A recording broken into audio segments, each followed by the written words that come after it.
Today in World War II, German submarines have a field day against the Brits off of Ireland. British bombers have a field day against an Italian ship off of Africa. Soviets lose a important city against the Germans. The U.S. Marines and the Army have one of the bloodiest invasions of the war in the South Pacific. In Greece, the Brits completely have a fiasco of an invasion. And finally, the Japanese decide to try kamikazes with submarines. Let's get started. All right, so on today's date in 1939, the British submarine U-33 sank three British ships off the coast of Ireland. Now, it's interesting to note that in 1939, the um, the the German U-boat fleet was not very developed. Uh, Hitler had put the priority on the German surface fleet. So they had pocket battleships and they had cruisers and destroyers. And as it turned out, he would have been much better served if he had just focused all the German industry for naval shipbuilding on U-boats. So what happened? So at the beginning of the war, the Dönitz, the admiral who was in control of the or in charge of the German U-boat fleet, only had about 57 subs on September 1st, 1939. Well, these subs did not have the range as the later U-boats, so all they could really do is operate right around the UK's coastal waters, including Ireland. So in this case, U-boat 33 was able to get in position and it was able to pick off, three British ships.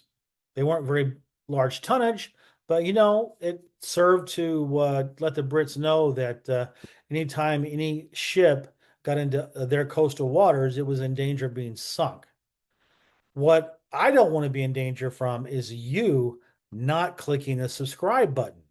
Please, I don't want to say I'm begging because normally I just beg for sex, but in this case, I'm asking very wholeheartedly for you to subscribe because this way you get notified whenever I drop a new video.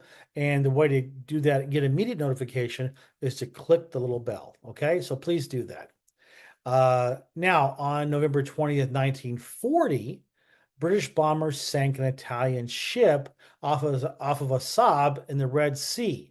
Now, I don't know if you realize this or not, because a lot of time has passed, but the Italians had, a number of colonies below, south of Egypt on the Africa Horn. So we now have Eritrea and we have Somalia. Those were actually Italian colonies.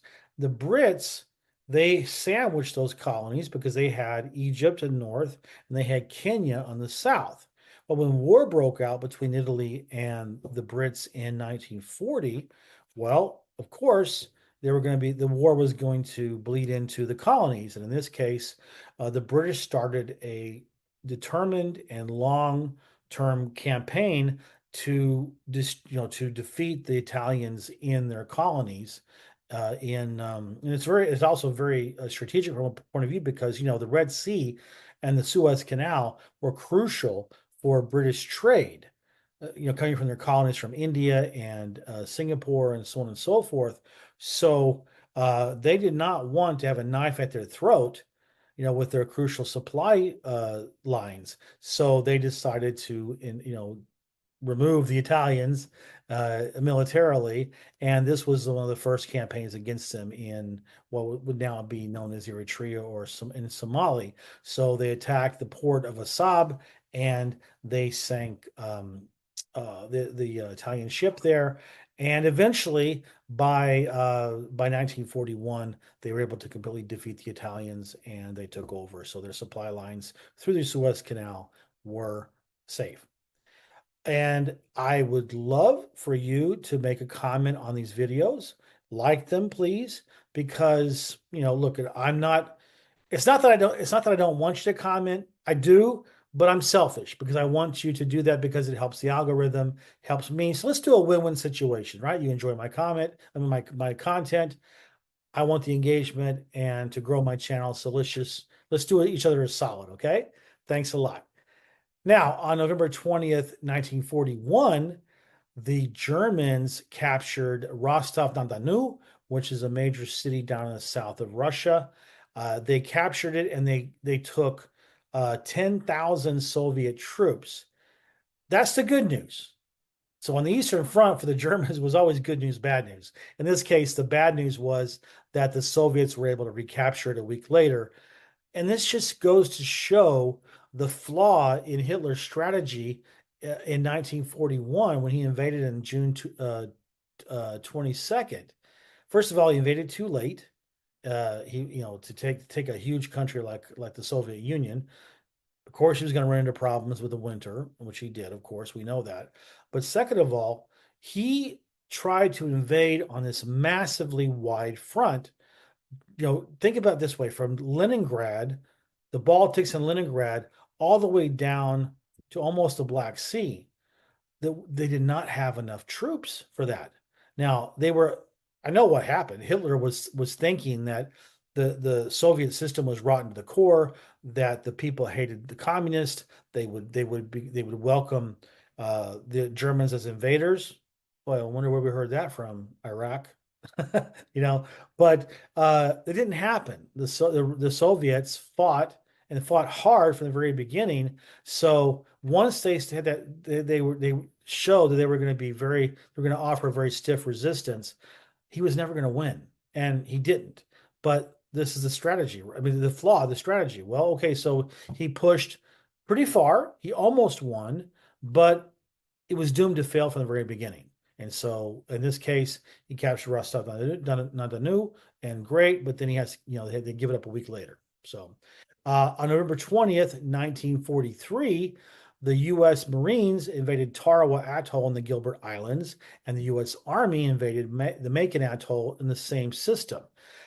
This was the first invasion on the Central Pacific Offensive that was designed to go straight from the Gilberts into the Marshall Islands, then to Saipan and Guam, and then to Iwo Jima, and then to Japan.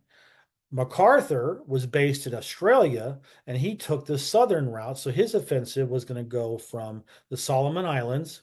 Well, that was his joint because the Marines helped in the Solomon Islands, but mostly New Guinea, and then jumping through into the Philippine Islands. So it's if you think about it, it's crazy that the U.S. was able to support two separate major offensive in the Pacific and still supply all the arms to Britain, to the Soviet Union, and equip their own armies and navies to fight on the Western Front.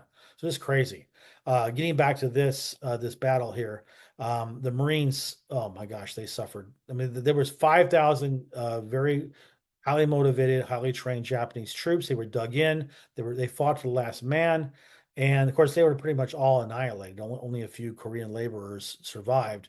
The Marines, they took about 3,000 casualties, about a little over 1,000 killed, and the rest were wounded.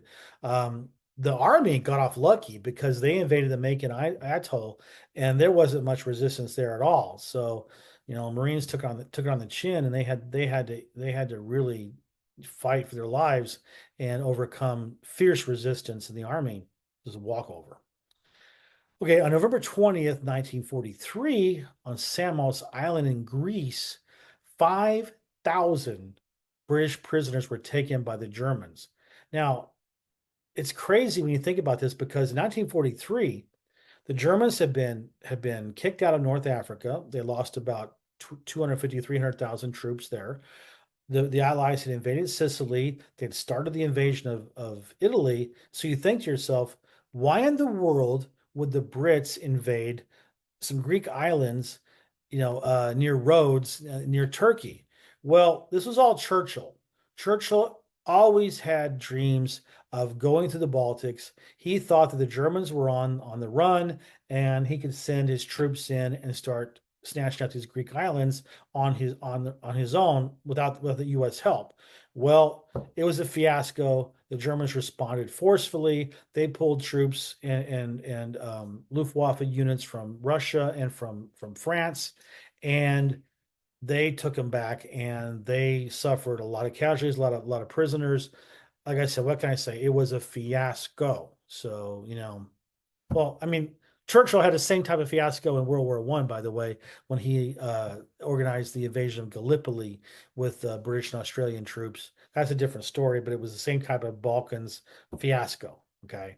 And then finally, on November 20th, 1944, the Japanese submarine I-36 delivered 5 K-10 kamikaze submarines off the Ulithi port in the Caroline Islands in the South Pacific.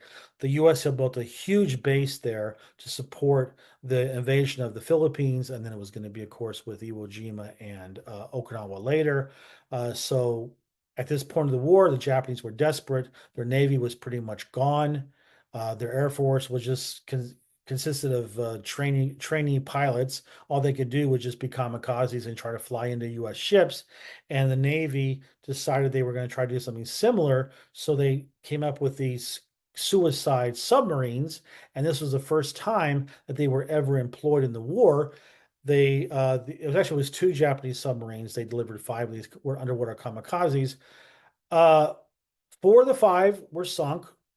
I think most of them sunk on their own because, it's nuts to try to do that. But one got through, and one actually ended up damaging a American tanker.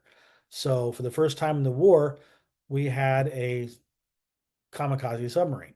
So that's the update. That's what happened today in World War II on November 20th.